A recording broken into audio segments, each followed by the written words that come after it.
everyone.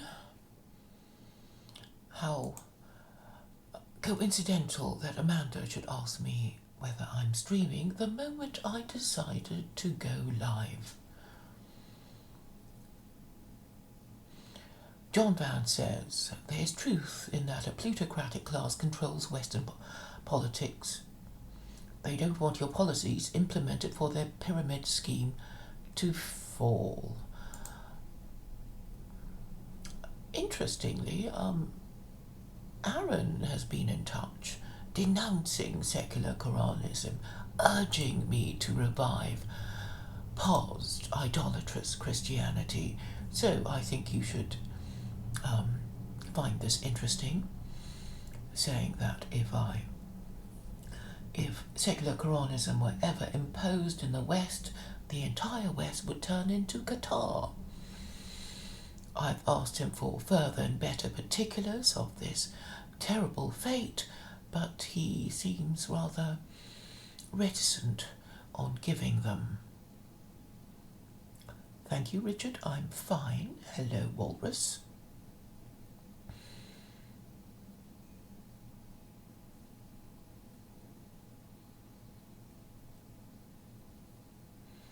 So Richard has gone to church, and he is an Episcopalian. Talking about church, I'm just wondering why no one will discuss secular Quranism. Church of Entropy has understandably lost interest, and you have been sufficiently informed of this. Aaron Amihot of Jerusalem has recently told me, last Thursday in fact, that the 5th Aaron and Claire Jew and Gentile show must end because he doesn't think he will convert me away from secular Quranism. So, obviously, Aaron doesn't want the entire West to adopt secular Quranism because he thinks it will be bad for him in Israel.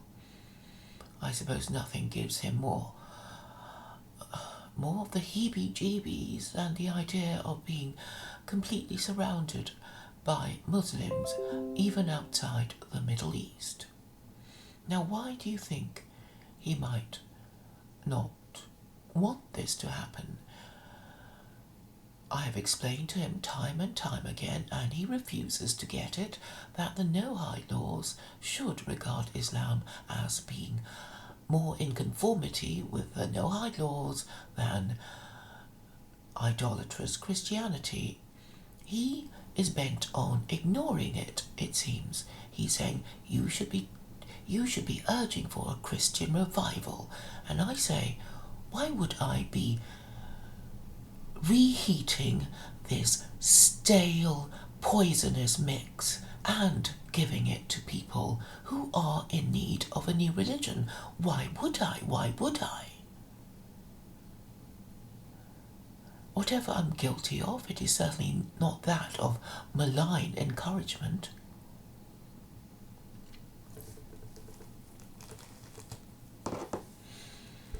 The other thing I wanted to say is it is quite interesting how the comments of my previous streams have, in a way, shown how easily divided groups are, even groups with common goals, or even amongst people who have common goals.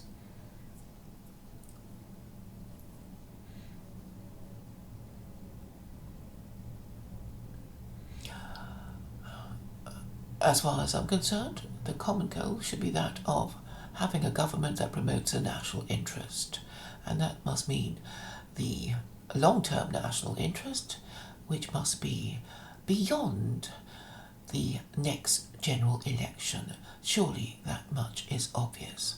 Not that anyone cares. I have found that my attempts to introduce people to reason and logic has really hit a brick wall. Nobody seems interested in these things at all. John, actually, really like you to come on, so I'm going to send you the link. I was thinking of you, so I hope you will have time to come on. Yeah, so people have been really irritating and time-wasting, and I'm afraid, even Amanda, okay, I kind of get it that Church of Entropy doesn't like unwanted advice, and oh,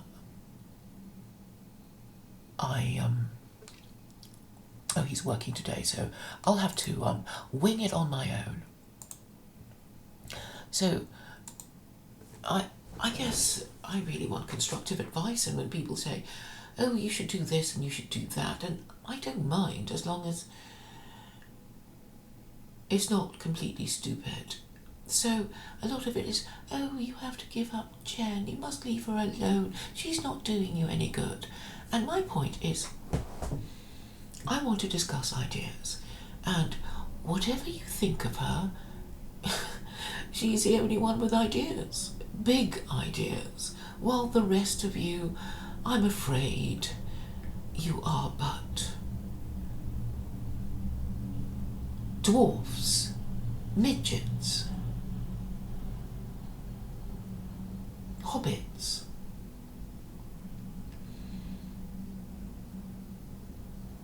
You really have nothing to offer me, and I think, well, who else could I be discussing big ideas with? And actually, I do go through the names of people I know regularly to see what they might be good for, and technically I should be well supplied with people in theory capable of a rational discussion. And I thought to myself, well, Jen is not really somebody to discuss religion and politics with, because her terms of reference are so alien to the rest of us. But she has proposed an interesting idea, and it is a conspiracy theory, but I don't mind bigging it up simply because it's the biggest idea around, and it is that the Abrahamic faiths are attempts, or basically the Christianity and Islam are Jewish religions cooked up by Jews in order to corner the market of usury for themselves. So the idea is that Christianity initially forbade usury, and then Islam came along, and lo and behold, all these Islamic banks practicing what in fact are usurious terms. So I don't really know the detail of it, but I think people have said that they've just been fiddling around with it, and it's really really under any other name. So I don't really know the details of it. My explanation of it would be that, since the American economy is so great, and America is the reserve currency, America can do a lot of things to you as a non-reserve currency country. Look what they did to Iran, as an attempt to bring them to heel, like Cuba. So I don't really know whether these Islamic banks are doing it properly or not. Jen might have a point there, but really, ultimately, if we find ourselves adopting a set of rules but not following them, and things crashing and burning, then I guess logically we should try harder next time and not break our own rules so much. How not to break our own rules so much? Well, resolve with a harder resolve. Make sure that your politicians have a straight regard for truth, are educated, principled, honourable. How are you going to get all that, in this moral sewage that we're all swimming in? Well, all, you'll have to ask yourself where the moral sewage came from. Nobody seems prepared to discuss it.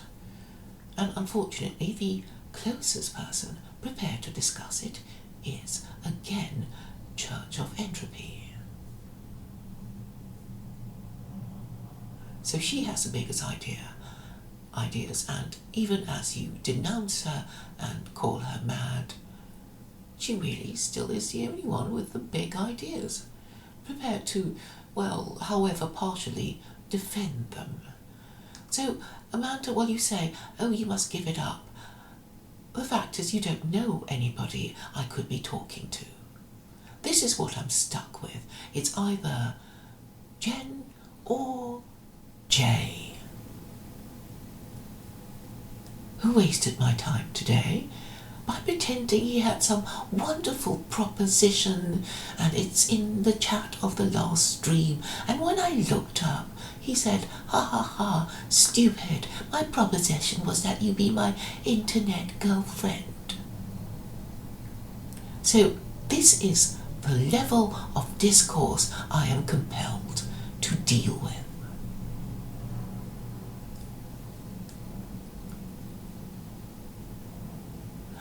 Looks like I'm stuck with Jen. And even if she doesn't want to directly talk to me, I can still discuss her ideas. After all, what is there? Another person in theory who could be discussing these things with me is currently posting on the Luke Ford show. That would be Otto. He is a historian and an academic and a Christian. But he shows no interest whatsoever in challenging secular Quranism. When you think of, he's a professor, he's an academic, and he's actually refusing, along with Jen. Is there anyone else? Is there any kudos to be derived from winning an argument against Jay, who still doesn't understand the difference between a valid or sound argument? He still doesn't get it, and then I discover yesterday that Jen doesn't get it either. She confuses a sound argument with a valid argument.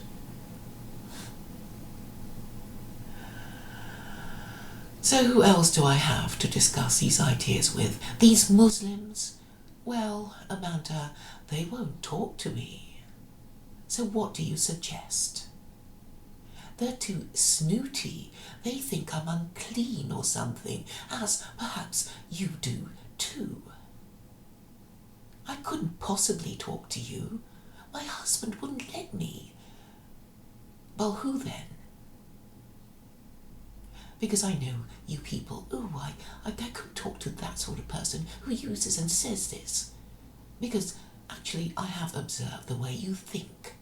You can't possibly contaminate yourself by talking to us, and that's why there are no Muslims talking to me.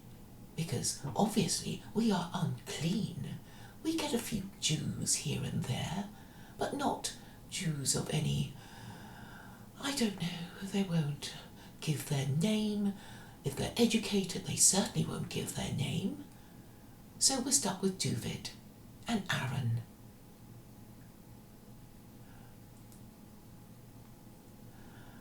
Aaron is really, he started off as a Reformed Jew. His knowledge of the Torah is not great. He can't deal with the no-hide laws. I talked to them about them to him, and he basically doesn't compute.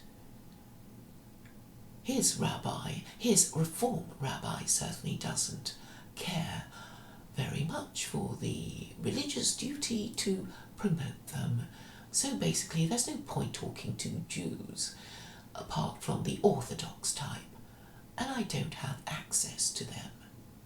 So really I'm just stuck with bumping along at the bottom with the dregs and pariahs of white society, aren't I?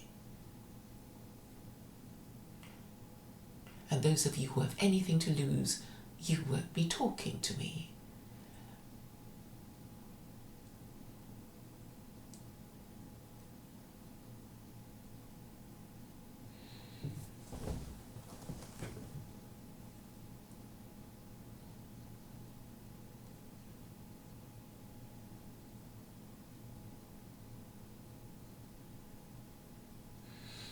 What a shame, then, that John is working today, because out of all of you, he is the most principled, and he tries to go where logic takes him.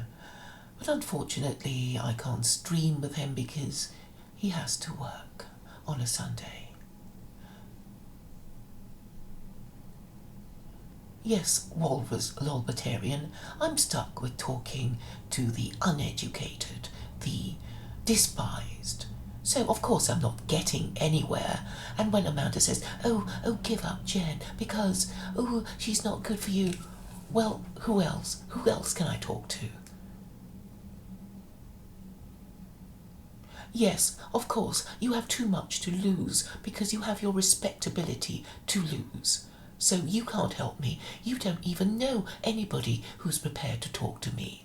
So how is this going to go any further?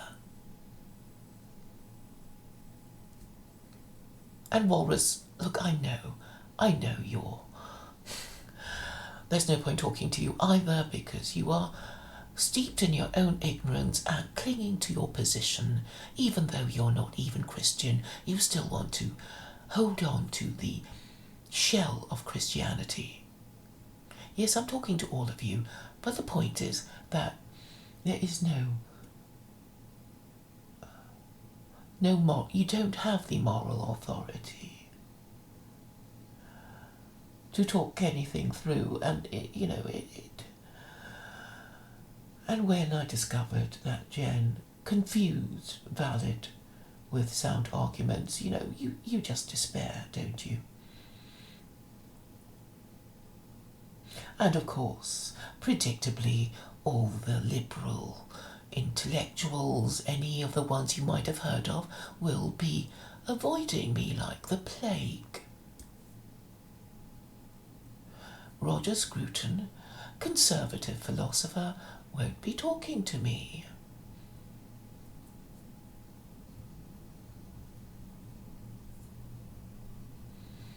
Anyone else?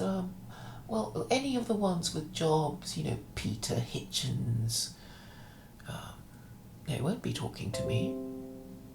Probably because they know they're not supposed to.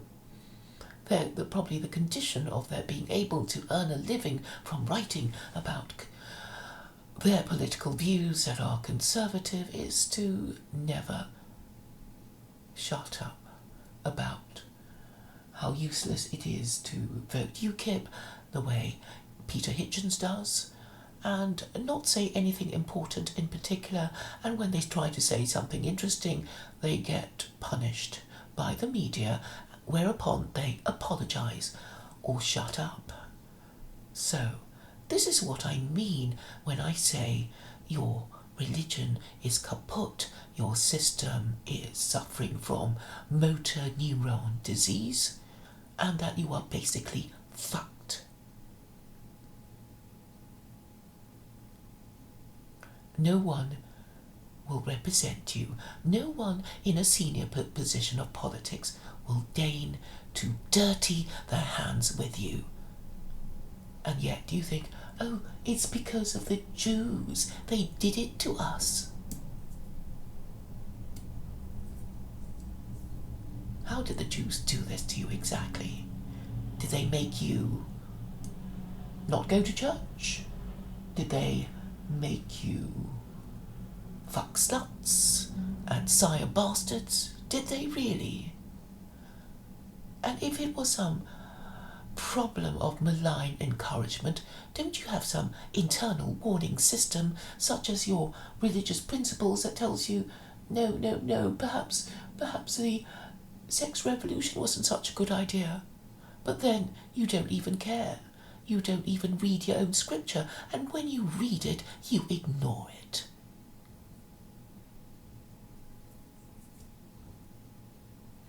So all you Christians, I think Jen was right about you. You are completely unprincipled. You don't even know what it is. It's just going to church and praying to Jesus.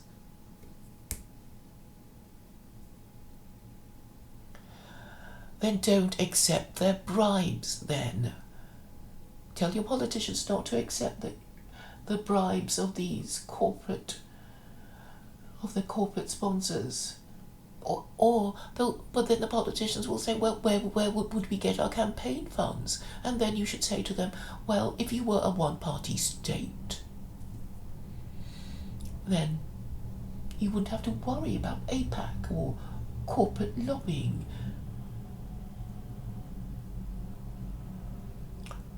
No, citizen reporter, you should have your religion that you follow that would tell you that the sex revolution was wrong, the swinging 60s was wrong, sex and drugs and rock and roll is wrong, and then you correct yourself, but you're not doing anything of the sort.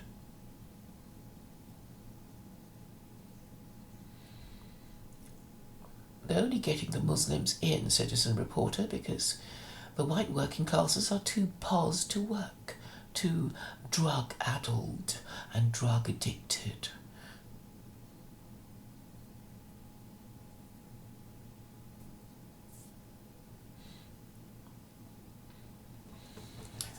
So what I'm saying, citizen reporter, is that if you don't follow your own rules, then other people who follow their rules will do better than you. So you can complain all you like. But if you want to run a marathon and you don't train, then I guess you're not going to come first. Is there anyone else in the West who talks about the one-party state? There's no one. There's no one, is there? And you won't talk about it either. No one will talk about ideas apart from Church of Entropy. I'm stuck with her. Otto? Really, on paper, the best qualified person to talk about these things won't be discussing it with me. Because basically he's a beta male and he's not going to do anything that smacks of risk-taking or any sign of originality, I'm afraid. I don't know. So, I'm stuck with Jen.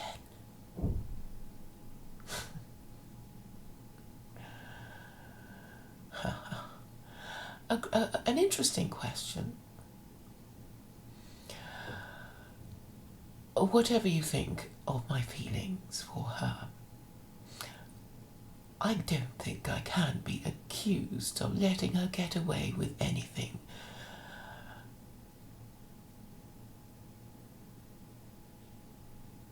Are you saying that I let her get away with anything at all, Richard? No, of course, Amanda, you don't care about any of us, and you are bird-watching. It is your option to get into this sort of thing and leave. It's not really your thing. You find some of the ideas interesting, the characters momentarily engaging, and then you can go bird-watching as if we had never met and nothing ever happened, because you are a different group. You don't care what happens to the West because you think your God will save you. Yes, citizen reporter, all the Western nations are in trouble because they have the same shitty religion and the same shitty political system.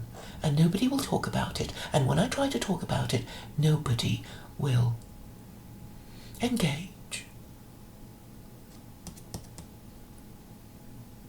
Apart from intermittently Church of Entropy. Otto won't do it. He's an academic, he's a professor of history, but he won't do it. So I'm stuck with Church of Entropy. What does it say about you lot? Basically, that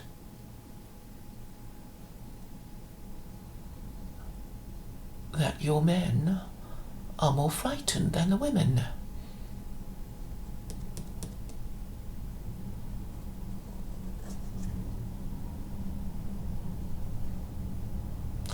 Citizen reporter, I see Jews as part of the solution.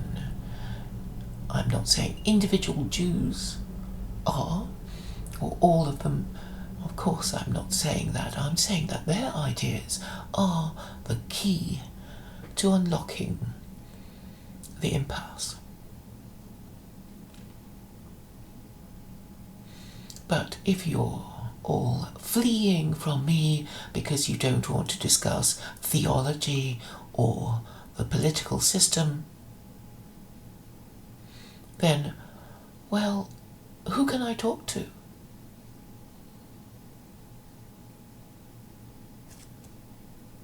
So this is my problem, and I'm telling you what it is, because really you should know already, but you kind of think it's not really your problem, and I'm stuck with, time wasting jokes from Jay, who doesn't understand the difference between valid and sound arguments, and then I discover to my horror that Jen never understood it either. I mean, what am I dealing with? We are free TV. You can bypass corporate sponsorship, corporate lobbying, if you become a one-party state. There is no other solution. At least the Chinese aren't in the pockets of their manufacturers. At least they have some independence of mind not to just go along with this shit system called democracy. If you don't agree that it is shit, then, well, I guess you have nothing to complain about, do you?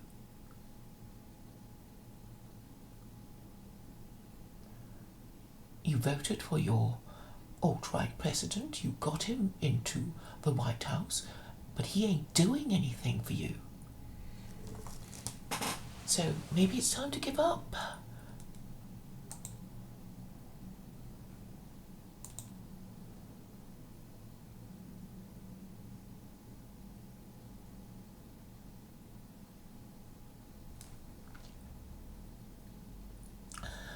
Just got a notification from Aaron who's saying, no secular Quranism, no. Tell them to go to Christianity. Tell them to maybe modify Christianity and not require belief in an executed revolutionary as a co-equal of God. And he's saying stuff like that because I guess he fears secular Quranism. Now, can you put two and two together to get what I'm saying? Aaron doesn't want you to have secular Quranism.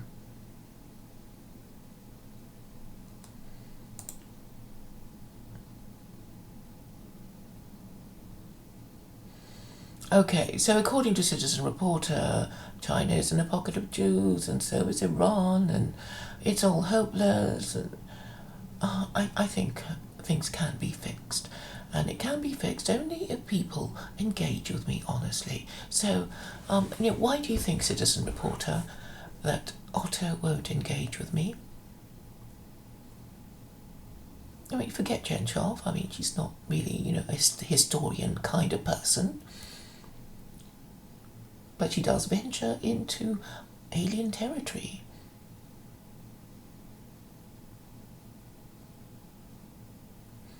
JT, Amanda, what do you mean? Why do they want to take JT out?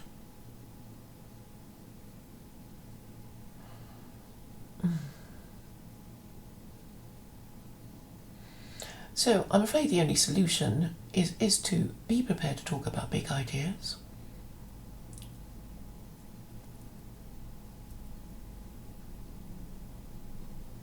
No one is hiding behind the cloak of your anonymity or your non-academic qualifications. So the only way to take this thing further is to talk to somebody of some standing, and that's why I really only want to talk to graduates and academics, and they are, I guess, like gold dust in the alt-right.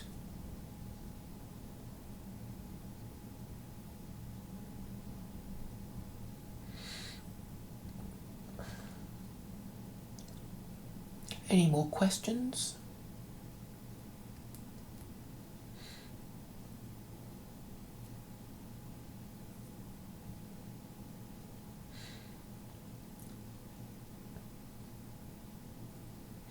I mean, why don't you think Luke Ford wants to have me on? It's probably because he knows it would be unpopular with his audience, so he won't do it. Probably because Kevin Michael Grace doesn't want to talk to me because he knows he has no answers. But Kevin is Catholic, and he does already know that the goose of the Catholic Church is cooked.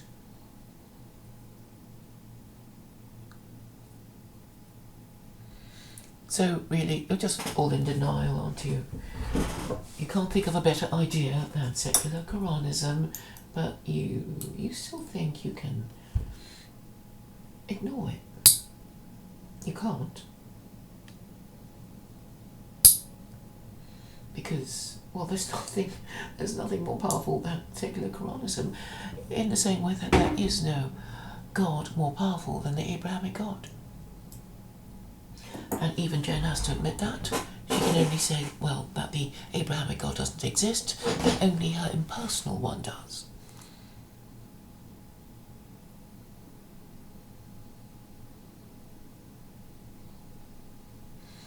Amanda says, oh God, Luke Ford. Well, can you think of anyone? Can you think of anyone that it would profit me to discuss these things with? Now, you must already know that my ideal person to discuss these things with would be Jewish, alright? He would have to be Jewish, whether you guys like it or not. The most high status person that I could possibly speak to is Jewish. And a rabbi, the ideal person. Amanda suggests Adam Green. I don't think he'll want to talk to me. And, I think he got the no hide laws idea from me anyway, because I've been banging on about them for so long. They won't like my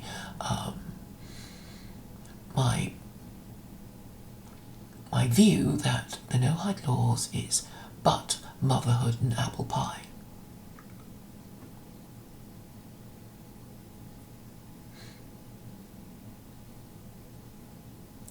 Okay, Richard, who should I be talking to? Obviously, I would want to be asking Jews certain questions. Why are you interpreting it as something suspicious?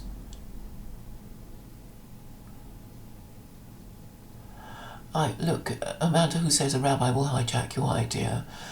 Actually, I wouldn't mind. But somebody, I won't have total control over it. I already know that. And of course it wouldn't be, up to me to decide which direction it'll go. But the point is that if it happens after me, it will be because of me. Right? But the point is that any country can understand the ideas of secular Quranism and its interpretations and adopt it. It is possible that they might, want me as a consultant, or when they generally don't know about, what to do for the best for something. But, so, while I'm alive, I guess I could help in this regard. But, I really don't think anyone is going to take the idea any further. And anyway, it is really a question for the Jews to answer the question, which religion is more in conformity with the Noahide laws? Is it Islam or is it Christianity that is so obviously idolatrous?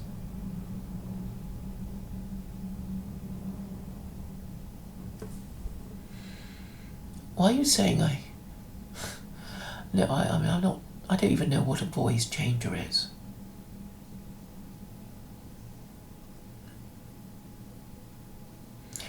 Richard, I'm afraid I did already ask Brundle to join me, but he says not today, because I guess it's family day.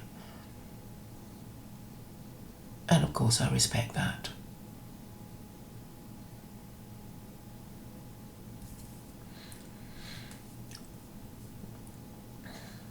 So I think I can only remind you of my plan. It hasn't particularly changed. I mean, is there any point in... No, I actually know there is no point in talking to Christians, because you all want to hijack my idea too. What people will do is do the slut-shaming thing without mentioning chapter 24 verse 2 and all kinds of shenanigans. So I can imagine what you would like to do. So really the best case scenario is that you actually say secular Quranism and acknowledge me as the conceiver of secular Quranism, and then you might have some sort of standardization of interpretation. Amanda, I think you're being a bit hysterical. The Sanhedrin is not in session. They haven't restored it. And if they did restore it, I imagine they would be from a different kind of Jew to the one you hate and fear. The assimilated liberal Jew who is also a neocon. A lot of the problem is Jews having their identity crisis. They would never admit it, of course, but that's what it is. Jewish emancipation has actually caused Jews to not know what the hell they're supposed to do, and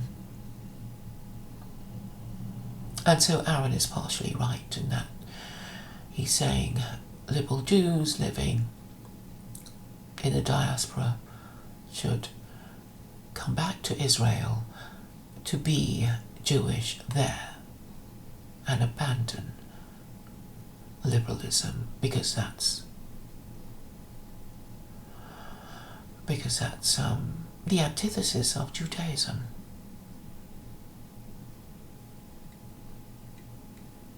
There's no requirement for you to renounce your Christianity, Richard. I never ask anyone to change their religion. There is no need. I am agnostic.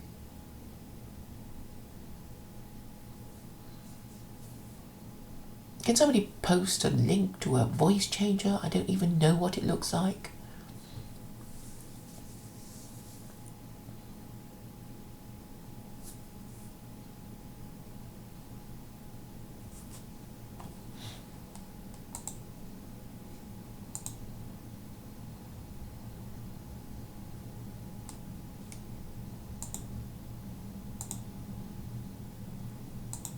So yeah, I think whether you like it or not, when the West regains its senses, it will awake Muslim.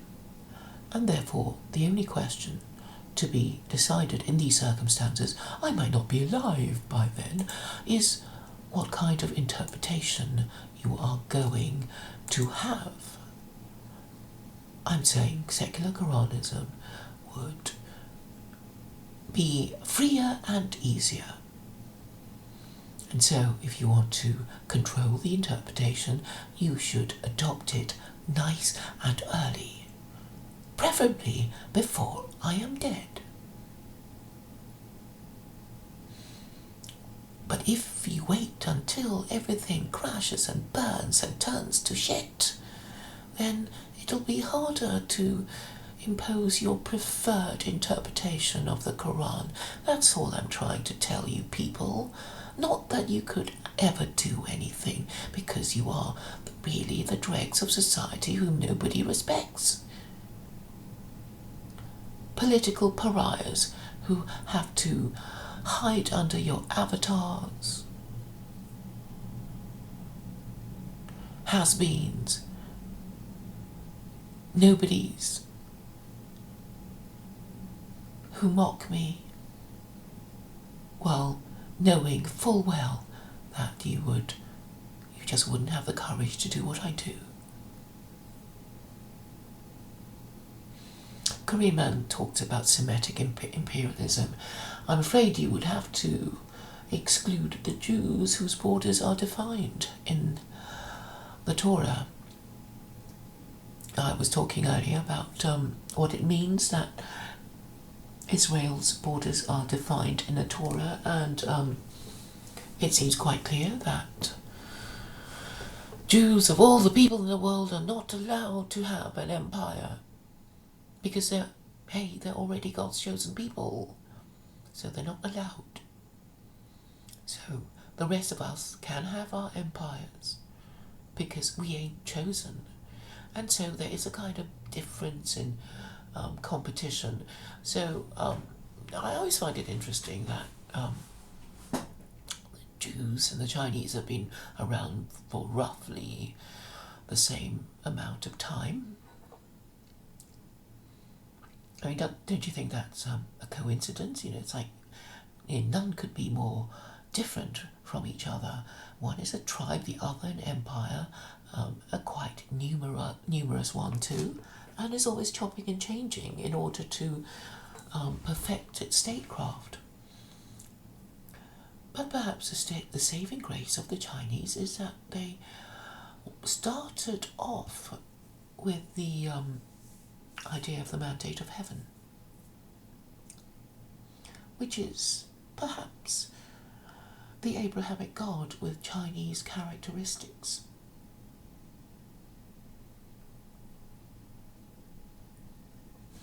Thank you, Korean man, for saying I should become a barrister. Technically I am, but if I were to practice, I would have to get myself a pupillage, and I just don't think I could face doing that anymore, leading that kind of life.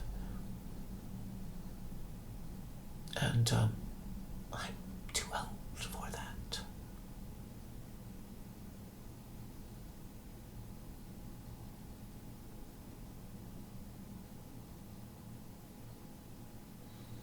No, I mean, filial piety is just honouring thy parents, so I'm sure once upon a time, I do know for a fact that once upon a time, white people used to honour their parents. No longer, of course, because of all the bastards, but before that, I'm sure you did, and looked after them yourselves.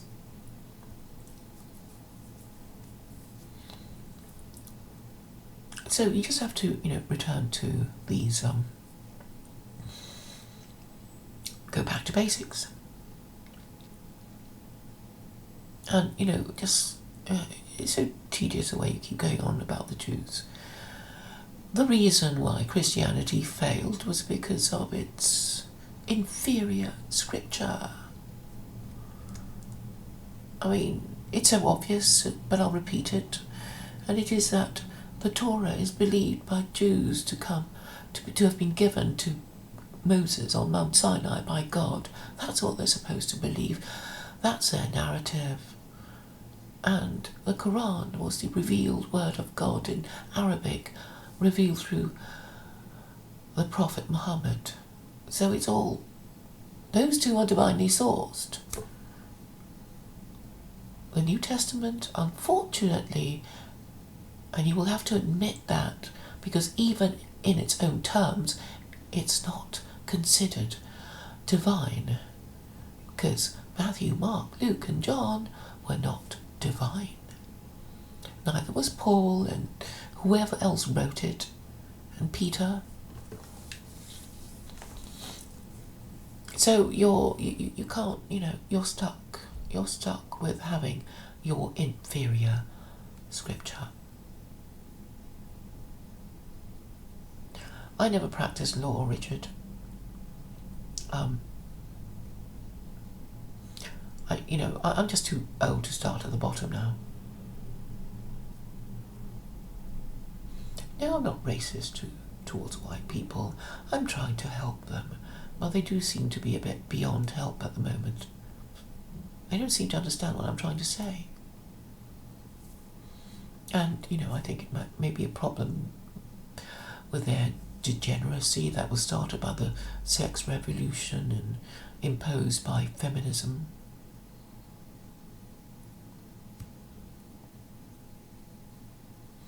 Oh, is Carrie Lam, is she's actually Hong Kongese or sent from China, from the mainland, I don't know. But it's like, this is what happens when you get women in power. They'll be indecisive, they'll dither. Yeah, I should be in charge, because I would have crushed the demonstrators long ago. Yeah, I was aware of the videos of the demonstrations. My mother keeps telling me about them, and she is of my view too, that they should be crushed. And why aren't the Chinese doing something more than sitting on their hands or wringing them in this helpless, pathetic libtard way? Is it because they have Carrie Lam? Let's see what she is. Just don't give it to a woman, for God's sakes. I mean, do you just really want to die?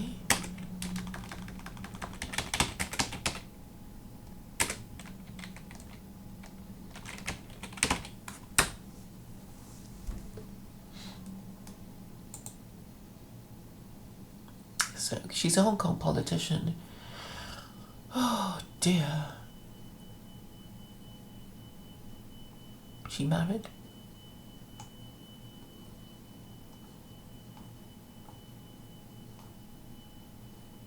Spinster? Oh no, she's married to a mathematician whom she met studying at Cambridge. She does have a son.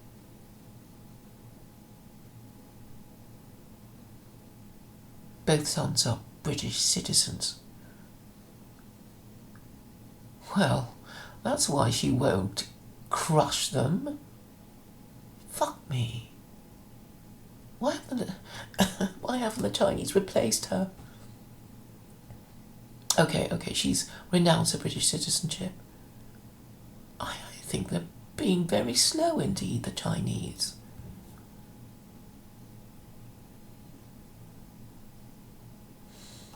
Husband and son, both British citizens. Well, obviously they're not going to be wanting to crush those demonstrators.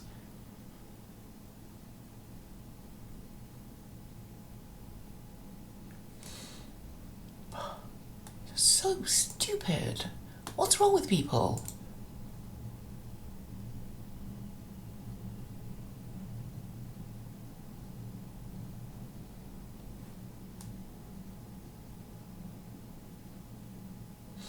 Oh, Richard, what are my predetermined misconceptions? Please tell me.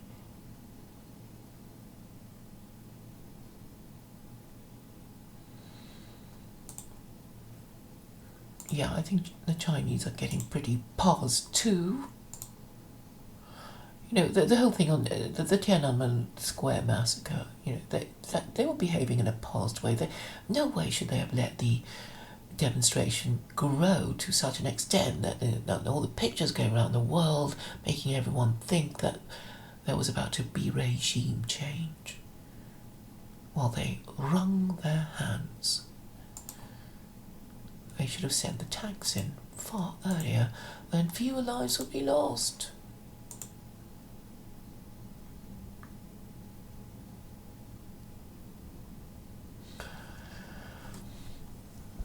When you say Jews citizen report, I think you mean the neocons, because, you know, obviously these competing empires would be wishing to undermine each other.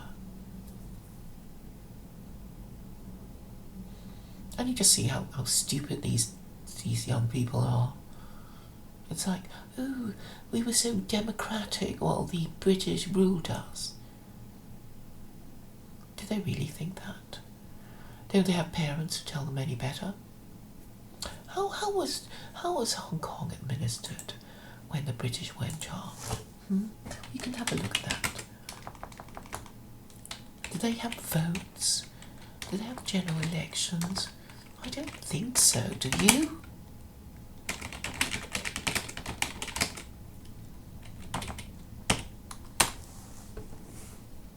I mean, how stupid can you get? Really? Okay, British Hong Kong. That's a Wikipedia entry I'm reading. Governed as a colony under British rule. First Opium War, seeded by the Qing dynasty. Because, of course, China was a weak man of the East. And then, after the Second Opium War was lost, the British got more land. In particular, the 99-year lease of the new territories in Kowloon.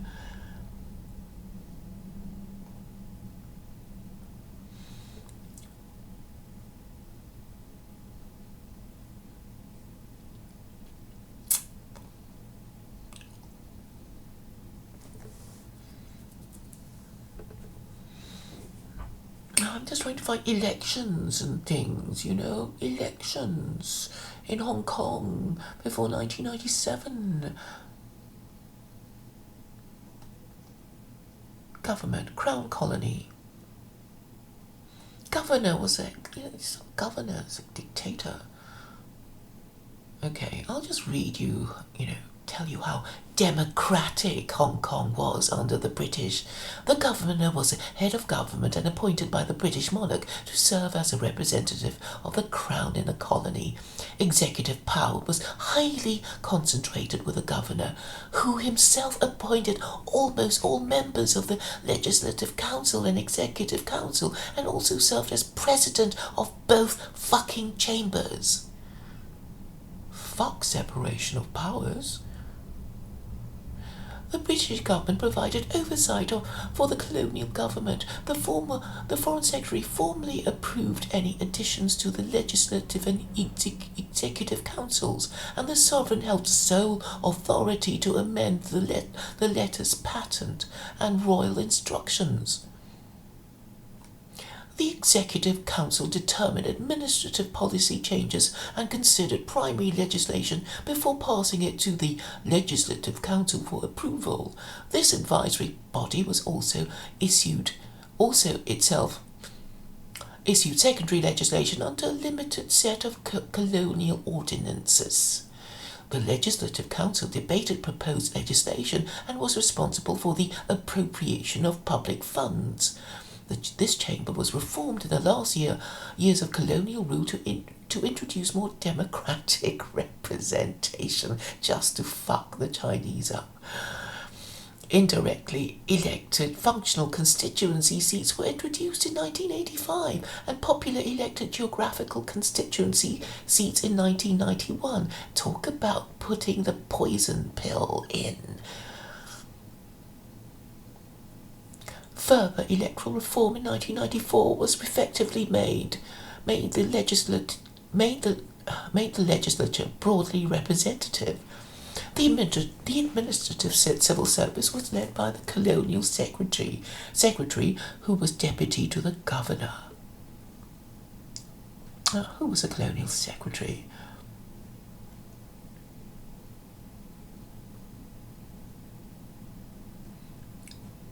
Some Chinese person, I think, not a white man. Let's see who he is. It's a woman.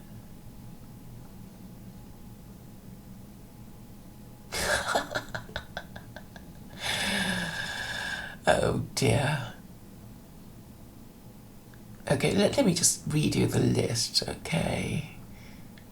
Colonial Secretaries: George Alexander Malcolm, Sir Frederick Wright Bruce, William Kane, William Thomas Mercer, John Gardner Austin, William Henry Marsh, Frederick Stewart, Francis Fleming, G.T.M. O'Brien, Sir Stuart Lockhart, Sir Francis Henry May, Warren Delabere Barnes, Sir Claude Severn, Sir Thomas Southern, Norman Lockhart Smith, Sir Franklin Gibson. And that was from 1843 to 1941, and then 1946 to 1976. David Mercer McDougall, John Ferns Nichol, Sir Robert Brown Black, Edgeworth Beresford David, Claude Bramall Burgess, Edmund Brinsley Teasdale, Michael Gass, Sir Hugh Norman Walker, Sir Dennis Roberts. From 1976 to 1997, Sir Dennis Roberts, Sir Jack Cater, Sir Philip Haddon Cave, Sir David Ackers Jones, Sir David Robert Ford. And from 1993 to 1997, it was Anson Chan, a woman. Anson Chan again from 1997 to 2002, and then somebody called Donald Sang Yam Quen, and then Raphael Hui Si Yan. You can Henry Tang Yin Yen, Stephen Lam Siu Long, Carrie Lam.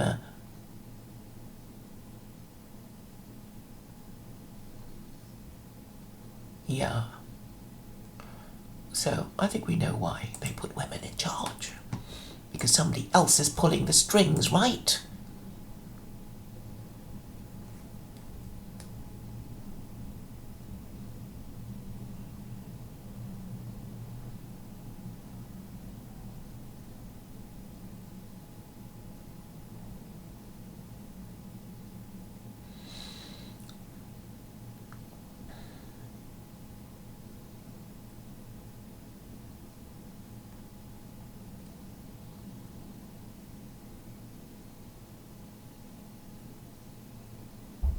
Yeah, I don't know why the Chinese is letting Carrie Lam keep sitting there. What's wrong with them? What is wrong with them? Have they lost their spines as well? I don't know. The world's going crazy. If I ruled China, I wouldn't let all this go on.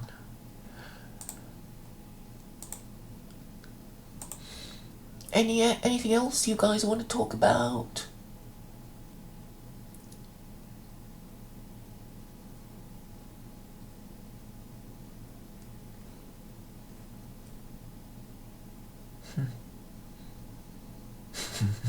I think there's a sort of funny joke about all this sort of Chinese names. I'll find it for you.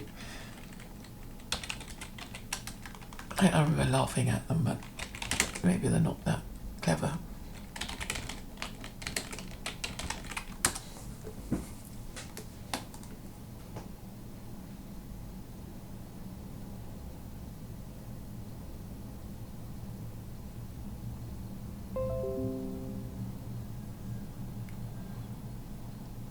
Oh dear. Dog joke lands Chinese man in 10-day detention. Ooh.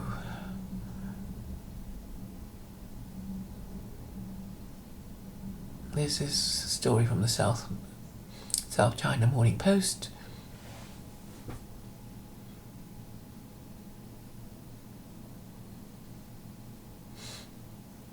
Dog joke lands Chinese man in 10-day detention. Police investigate complaints of outrageous messages and insults to law enforcement officials. Pet seller locked out for picking quarrels and making trouble.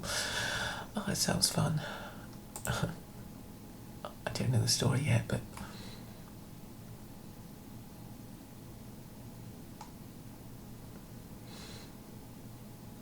A man has been detained by police in eastern China for giving his dogs a name which appeared to mock government officials, notorious for their brutal treatment of unlicensed street vendors.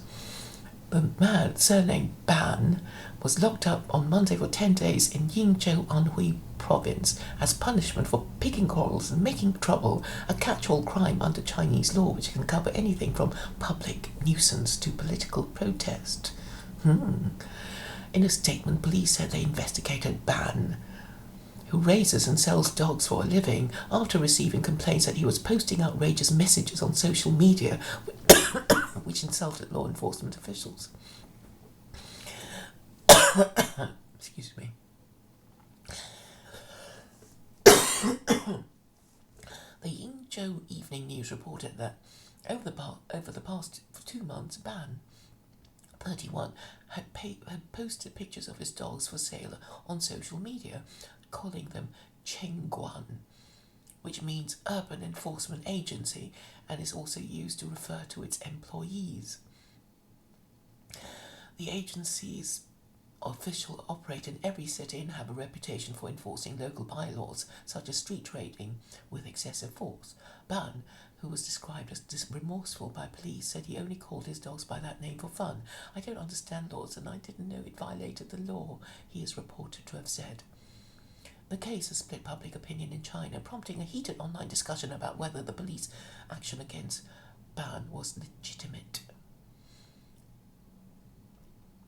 "I think it's too much to name dogs Chengguan. Are you sure that your family members, friends and children won't take up this job in future? After all, Chengguan have made some contributions to our cities," wrote one person in Weibo, China's Twitter-like website. "Cities would be in a mess without Chengguan," commented another internet user, but a third person wrote, "It is not appropriate to call dogs Chengguan, but is it so serious to put him in custody?" Another online commentator said, "I take my pet for baths at pet stores and meet many cats and dogs. Some of them are called President or General, and one is even named Trump. Shall I remind their owners or report to police directly?" Zhang Xinyan, a lawyer from Beijing Jingxi law firm, told Chengdu Business News that Ban had offended Chengguan but questioned his punishment. "He should be condemned or receive a verbal warning without necessarily being charged for making trouble," Zhang said. Yeah.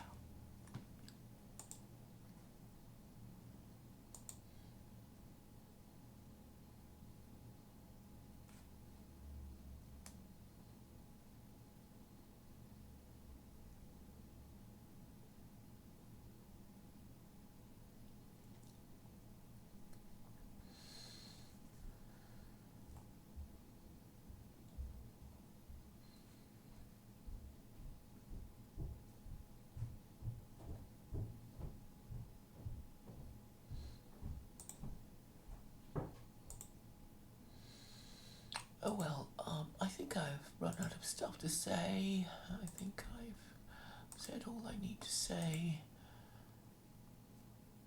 I mean, I bet as soon as I closed the stream, I should have said, "Oh, I should have said this," but I've forgotten.